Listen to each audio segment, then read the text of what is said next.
Terus sampai selesai.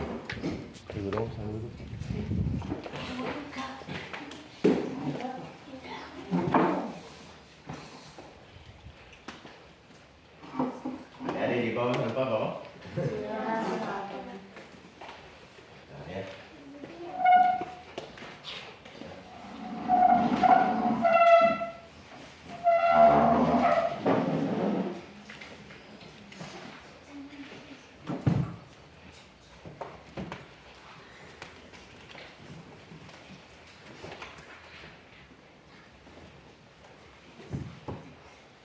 Baik, ya selamat Ibu Kepala Sekolah, Bapak Ibu Guru, dan staf.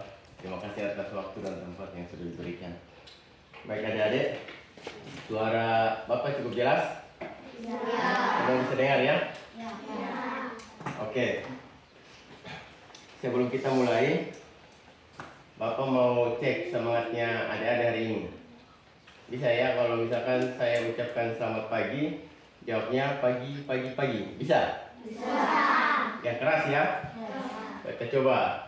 Selamat pagi. Pagi, pagi, pagi. Luar biasa. Kita coba sekali lagi, masih kurang keras.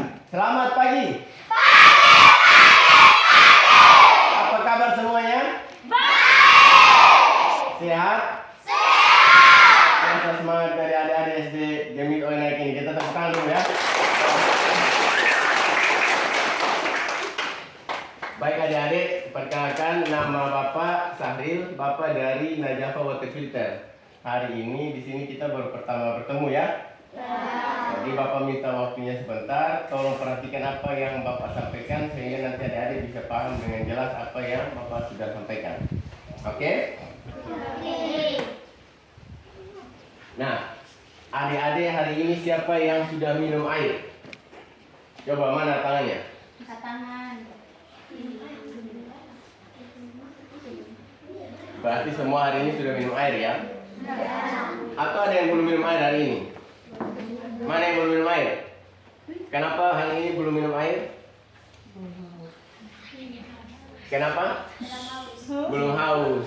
Yang ini? Kenapa belum minum air? Jadi adik-adik, air itu adalah salah satu kebutuhan yang sangat penting bagi setiap manusia ya. Jadi tubuh kita itu setiap harinya memerlukan air. Kalau adik-adik itu kurang minum air, akibatnya apa? Dehidrasi. Ada yang tahu?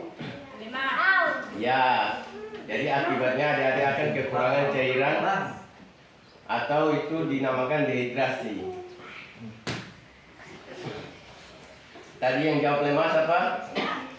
Ya, kita. Jadi salah satu dari kekurangan air itu termasuk juga adalah tubuh menjadi lemah, cepat letih dan lesu ya. Nah, saat adik-adik itu belajar, ada Bapak Ibu guru menjelaskan di depan, konsentrasinya adik-adik juga akan menurun karena kekurangan cairan. Sehingga apa yang akan disampaikan Bapak Ibu guru itu tidak bisa adik-adik terima dengan baik. Di beberapa kasus di beberapa sekolah, bahkan ada anak-anak itu yang sampai kejang-kejang karena kekurangan air minum. Nah, kalau misalkan Pak, saya tiap hari minum airnya kurang sedikit, itu otomatis akan mengganggu saluran pencernaan kita sehingga nanti waktu buang air besar itu akan kesulitan. Dalam waktu yang sangat panjang sekali, jika ada selalu kekurangan air bersih, maka adik-adik akan mengakibatkan salah satu organ tubuh kita yaitu ginjal itu akan menjadi rusak. Nanti akibatnya adik-adik itu akan menjadi sakit. Nah, adik-adik, di sini ada pertanyaan dari anak-anak. Berapa tidak adik-adik tahu satu hari itu bagusnya air yang kita minum itu berapa banyak? Ada yang tahu? 8 liter. Betul. Jadi setiap hari setiap orang itu membutuhkan air sebanyak kurang lebih 2 liter. Kalau kita taruh di gelas berarti 7 sampai 18. Nah, bagaimana kalau saya minumnya pakai botol Bapak? Berarti harus sebanyak 2 botol per hari. Ya, adik-adik harus ingat ini ya. Setiap hari berapa gelas? 7 sampai 8 gelas. Kalau ditaruh di botol berarti harus sebanyak 2 liter. Nah, karena setiap orang, setiap manusia itu seperti bapak, ibu guru dan pak guru, meskipun dan termasuk adik-adik itu dalam tubuh kita itu mengandung lebih dari setengah cairan. Artinya cairan itu termasuk datangnya dari air minum yang adik-adik minum setiap hari. Nah, ini yang penting ini. Siapa yang suka minuman yang manis-manis? Angkat tangan. Semua. Kalau minum yang manis-manis, satu hari minumnya berapa banyak? 3 gelas. Yang lain? 1, 2. Nah, kenapa minuman yang manis-manis itu lebih disukai daripada air putih?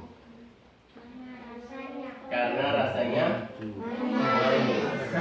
Karena rasanya enak ya. Jadi ada nih, ada yang bilang, Pak, saya satu hari minumnya 8 gelas, tapi 4 gelas air putih, 4 gelas minuman yang manis. Bisa kan berarti itu? Berarti sama dong? Satu hari 8 gelas? Sama atau tidak? Nah, ternyata ada tidaknya. Jadi minuman yang manis itu salah satunya mengandung gula yang sangat tinggi. Nah, gula itu juga tidak bagus buat gula itu dia bagus buat tubuh. Tapi saya minumnya sudah lama Pak, tidak pernah ada rasa yang istilahnya kurang enak atau rasa mengganggu pada tubuh. Salah satu bagian tubuh yang bisa dilihat karena efek dari minum air yang manis itu adalah pada gigi. Jadi larutan gula atau minuman manis kalau diminum terus-menerus itu akan membuat gigi kita menjadi keropos. Lama-lama akan berlubang. Kalau sudah berlubang nanti cepat sakit. Nah, nanti sudah sakit harus dicabut. Nah, di sini siapa yang giginya sudah ompong? Nah, kalau sudah ompong berarti kalau senyum ada jendelanya nanti. Betul tidak? Ya. Mana yang ompong? Mana? Coba senyum saya lihat. Jadi gigi rusak atau gigi yang ompong itu salah satunya datang dari makanan atau minuman yang manis-manis. Nah, kalau misalkan 1 gelas harganya berapa di sini? Satu hari 3 gelas, 4 gelas. Kalau misalnya ini ada berapa orang semuanya? Ada sekitar 80 orang ini ya. Kalau setiap hari 1 gelas berarti berapa banyak sampah gelas yang ada setiap hari?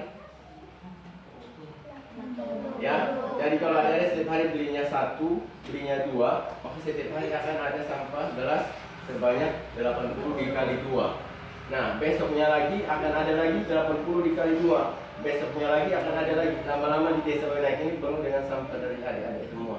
Mau tidak desanya penuh sampah? Tidak. Ya, jadi adik-adik itu tidak dianjurkan untuk minuman manis yang banyak. Uangnya bisa ditabung. Nanti kalau 1 hari 2.000, 10 hari berapa ribu? 1 hari 2.000, 5 hari berapa ribu? 10 hari berapa ribu? 20. Nanti uangnya ditabung, dikasih ke mama buat beli. Jadi uangnya ditabung di mama buat bantu mama ini buat beli sayur, buat beli beras, ya. Jadi adik-adik juga bisa bantu orang tua meskipun masih kecil, benar tidak? Ya, jadi minuman yang dianjurkan itu adalah air putih yang bagus buat tubuh kita. Nah, sekarang ini ada 2 gelas air. Kalau disuruh pilih mau minum air yang mana? Kenapa tidak yang ini? Betul. Kak. Kenapa tidak yang warnanya ini? Kenapa tidak? Ini airnya kotor ya? Kalau air kotor itu rasanya tidak enak. Baunya juga tidak enak. Terus di dalam air yang kotor itu ada banyak kuman dan bakteri, ya. Jadi tidak boleh minum air yang kotor, harus minum air yang bersih. Nah, sekarang ada pertanyaan. Kalau air bersih itu apa ada kuman dan bakterinya atau tidak? Tidak. Yakin? Yakin. Rumah adik-adik, mama masih masak air tidak? Masih. Kenapa airnya harus dimasak? Ada yang tahu kenapa airnya harus dimasak? Ya? Kenapa air dimasak? Supaya kuman dan bakteri itu mati ya. Jadi air yang jernih sekalipun itu tetap ada kandungan kuman dan bakterinya. Kalau ada minum air mentah itu ada kuman dan bakterinya. Kenapa kuman dan bakteri itu ada di setiap air? Karena memang kita tidak bisa lihat ya, tidak bisa lihat oleh mata, tapi di setiap air itu ada semua kuman dan bakteri. Salah satu kuman dan bakteri itu ada yang namanya E. coli ya. E. coli itu yang bikin anak-anak itu sakit perut, anak-anak itu diare, dan yang bikin anak-anak itu banyak yang masuk rumah sakit ya. Jadi tidak boleh minum air yang kotor, tidak boleh minum air yang air mentah ya, nanti akan bikin kita sakit perut. Nah itu adik-adik ya. Jadi sekarang di sekolah adik-adik ini sudah ada namanya Najava water filter. Najava water filter ini sangat canggih cara kerjanya. Dia bisa membunuh semua kuman dan bakteri yang ada di dalam setiap air, baik air hujan, air sungai, air sumur, maupun air dari keran yang ada di sekolahnya adik-adik. Jadi bisa ditaruh di sini, dipastikan semua kuman dan bakteri itu akan mati. Jadi air yang dihasilkan ini sudah tidak ada mengandung kuman dan bakteri lagi. Nah, kembali ke tadi mama-mama yang masak air. Kalau misalkan air itu kotor, air itu keruh, kalau dimasak berubah warnanya? Kalau air kotor kalau dimasak apakah warnanya berubah? Air yang kotor kalau dimasak itu hanya kuman dan bakteri yang mati, sedangkan warna air itu tidak berubah. Kalau misalkan pakai kayu bakar masaknya akan ada bau asap. Nah, di Najava ini air yang dimasukkan di sini kalau ada bau asap, ada bau tanah, air yang keluar di sini itu tidak akan mengandung bau-bau lagi. Jadi semua bau itu akan hilang di sini, dan saat turun ke sini bisa diminum tanpa ada sedikit pun bau yang tersisa. Terus misalkan saya belum, nanti kita coba ibu ya. Nah, kalau misalkan airnya kotor, ada banyak kuman, ada banyak jentik nyamuk, ada sedikit lumut-lumut, ada pasir, semua ditaruh di sini itu akan menyaring airnya sehingga turun ke sini. Adik-adik sudah bisa minum air yang tidak ada kuman dan bakteri lagi, air yang sudah sehat, sudah jernih, tidak mengandung bau-bau lagi, dan juga kalau misalkan air minum ini diminum sama adik-adik, otomatis bisa menabung uang yang tadi buat jajan ya. Jadi uangnya harus ditabung untuk disimpan sama adik-adik semua. Cara pakainya seperti ini ya. Ini nanti tolong dijaga ya buat adik-adik semua, sehingga nanti saat adik-adik yang kelas 1 lagi masuk bisa pakai lagi, nanti kelas 1 lagi masuk bisa pakai lagi, sehingga bisa dipakai oleh semua anak-anak di desa Wanaik ini. Ini tangki atas namanya ya, ada tutupannya. Ini tangki bawah. Jadi nanti adik-adik itu tolong airnya jangan diisi di sini ya. Ini buat air dari atas turun ke bawah. Airnya itu cukup diisi di tangki yang bagian atas, pakai gayung. Usahakan air yang bersih. Nah ini kan kemarin kita sudah coba isi. Ada nih kotoran-kotoran yang sudah melekat di filternya Najava ini. Nah saat diisi dalam waktu yang lama, nanti kotoran itu akan semakin banyak di sini.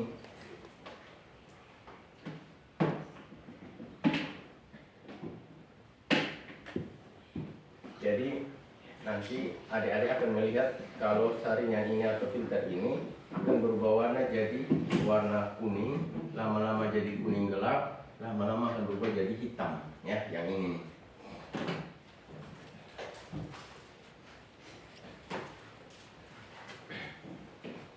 Nah, saat dia sudah berubah warna, ini harus dibersihkan. Cuma saya tidak menganjurkan anak-anak SD yang kelas 4 ke bawah, Bu ya. Jadi cara membersihkannya itu cukup mudah. Ada alat gosoknya, kemarin ada disimpan sama Bapak Irfan. Jadi nanti ada alat gosoknya. Ini cukup dikasih di air yang mengalir, digosok begini. Pakai alat gosok seperti sikat ya. Digosok sampai berwarna putih lagi. Nanti sesudah berwarna putih bisa dipasang lagi di sini dan dipakai lagi seperti biasa. Nah, sedangkan untuk plastiknya ini boleh dicuci menggunakan sabun. Sabun dicuci disarankan 1 minggu sampai 2 minggu sekali semakin kotor airnya, maka harus semakin sering dibersihkan. Nah, kalau air yang semakin bersih, otomatis semakin lama dibersihkan. Ini kalau digosok-gosok terus, ya lama-lama akan terkikis Ibu. Ini akan terkikis, umurnya itu di antara 3 sampai 4 tahun.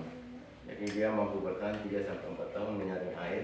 Nanti sudah 3 sampai 4 tahun, ada alat ukurnya seperti ini. Nanti bisa diukur, dites seperti ini Bu ya. Ibu. Nah, kalau masih sesak seperti ini, berarti alatnya masih bagus. Alat ukurnya ada di ruangan guru kalau tidak salah. Kalau misalkan sudah longgar, sudah masuk seperti ini, maka alat ukurnya harus diganti. Nanti kita akan maintenance terus untuk kontrolnya setiap tahun sekali. Nah, sedangkan filter ini tidak boleh pakai sabun. Kalau pakai sabun nanti akan berbau sabun. Nanti airnya akan merasa sabun. Jadi ini cukup dibersihkan pakai air yang bersih saja. Digosok mengeluarkan bakteri dan kuman yang melekat pada keramik ini. Sesudah keluar nanti warnanya akan putih lagi, bisa dipakai lagi. Nah, ini kandungan air yang kita pasang kemarin ternyata udah ada sedikit kandungan kapurnya. Oleh karena itu setiap minggu harus dibersihkan lagi ya. Bisa ya? Nah, nanti Bapak Ibu guru akan mengatur tugas siapa yang Oke, terima kasih.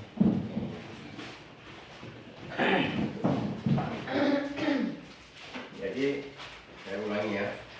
Ini alat ukurnya seperti ini Bu. Jadi kalau masih keras atau masih sesak seperti ini, cukup diukur dari luar juga bisa. Kalau belum masuk berarti alatnya masih bagus. Tapi kalau sudah masuk seperti ini, sudah harus diganti ya. Nah, untuk membersihkannya sudah disediakan sikat seperti ini, cukup digosok saja begini, nanti lama-lama akan putih lagi warnanya. Nah, setiap kali digosok itu otomatis dia akan mengikis lapisan keramik ini. Nah, lama-lama akan tipis, semakin tipis dan akan habis lapisan keramiknya. Oke, jadi kalau ini boleh pakai sabun atau tidak boleh? Dan ini boleh pakai sabun ya. Ini bahannya Ibu guru, Bapak guru, ini bahannya sudah sama dengan Tupperware ya, PP5, plastik aman dipakai dalam waktu yang lama buat makan dan minum. Nah, sedangkan plastik-plastik yang biasa itu ada masa umur pakainya, termasuk plastik galon yang isi ulang di rumah itu kurang lebih umurnya paling maksimal itu 2 tahun. Sesudah 2 tahun kandungan plastik itu akan larut ke dalam air, apalagi kalau diisi air panas. Nah, itu yang berbahaya buat anak-anak. Jadi mungkin edukasi tentang plastik ini nanti perlu disampaikan kepada orang tua juga Ibu ya. Nah, sampai di sini ada yang mau ditanyakan adik-adik? Ini adalah contoh kemarin kita membagikan edukasi di sekolah di Pulau Jawa ya. Jadi nanti cara isinya menggunakan gayung seperti ini, diisi di atas, terus cara pakainya seperti ini. Tidak boleh terlalu kuat menarik kerannya ya, nanti patah, nanti rusak, nanti tidak bisa dipakai lagi. Jadi kerannya itu tidak boleh berebut, ditarik atas atau di bawah, tapi dengan cara yang halus, tidak boleh kasar ya, nanti patah. Bisa ya? Bisa. Bisa. Nah, sudah cara membersihkan. Nah, sekarang untuk cara isinya itu setiap sebelum pulang sekolah itu nanti tolong dipastikan semua tangki bagian atas ini diisi sampai penuh karena dia membutuhkan waktu untuk turun ke bawah. Jadi besok pagi saat sekolah dimulai airnya sudah penuh di bagian bawah. Adik-adik nanti boleh membawa botol ya. Setiap hari setiap orang harus membawa botol air minumnya ke sekolah. Bisa? Bisa. Jadi waktu datang ke sekolah diisilah di sini setiap botol air minum yang ada di bawah. Ya sudah diisi, nanti diisi lagi air yang di atas ini karena ini kan sudah berkurang, diambil. Nanti sudah diambil, airnya diisi lagi. Nanti sebelum pulang sekolah diisi lagi, begitu seterusnya. Berapa botol satu hari? 2. Jadi setiap pagi datang isi kasih penuh, sebelum pulang isi kasih penuh ya. Jadi harus diminum sampai habis biar tidak sakit. Ya. Nanti Ibu, saya juga minta izin ya. Habis ini kita foto bersama, kita buat video, kita sampaikan salam kepada adik-adik yang lain di seluruh Indonesia. Berani ya? Berani. Ini anak-anak dari SD Kemit. kami juga sudah punya najafah di sini. Oke? Nanti botolnya seperti ini adik-adik. Ya, botolnya boleh botol apa saja, tapi diusahakan yang lebih aqua plastiknya ya. Tidak boleh pakai botol yang aqua atau botol-botol bekas seperti itu, karena itu hanya bisa pakai 2 sampai 3 kali. Sesudah itu tidak boleh pakai lagi. Sampai di sini ada pertanyaan, ayo? Kalau begitu saya cek ulang lagi ya. Tadi apa yang Bapak omong ini adik-adik ingat tidak? Ingat. Jadi kalau kita setiap hari harus minum air berapa liter? 6. Setiap hari harus minum air 2 liter. Kalau 2 liter itu ditaruh di gelas, berapa gelas jumlahnya? 8. Kalau ditaruh di botol, berapa botol jumlahnya? 2. Kalau misalkan minum air yang kotor, air yang belum dimasak, itu nanti bisa bikin kita sakit perut. Kalau sakit perut lama-lama bisa masuk ke rumah sakit. Baik. Jadi terima kasih adik-adik semua sudah memberikan perhatian. Semoga bisa dijaga, bisa bermanfaat najafahnya buat sekolah ini, sehingga adik-adik bisa secara konsentrasi belajar juga tambah dan bisa lebih mendengarkan dan memahami apa yang Bapak Ibu sampaikan dengan baik ya. Semoga adik-adik semua bisa jadi anak-anak yang menjadi penerus bangsa kita. Oke, sampai di sini saja saya ucapkan terima kasih Bapak Ibu guru, kepala sekolah. Dan terima kasih adik-adik. Selamat pagi semuanya.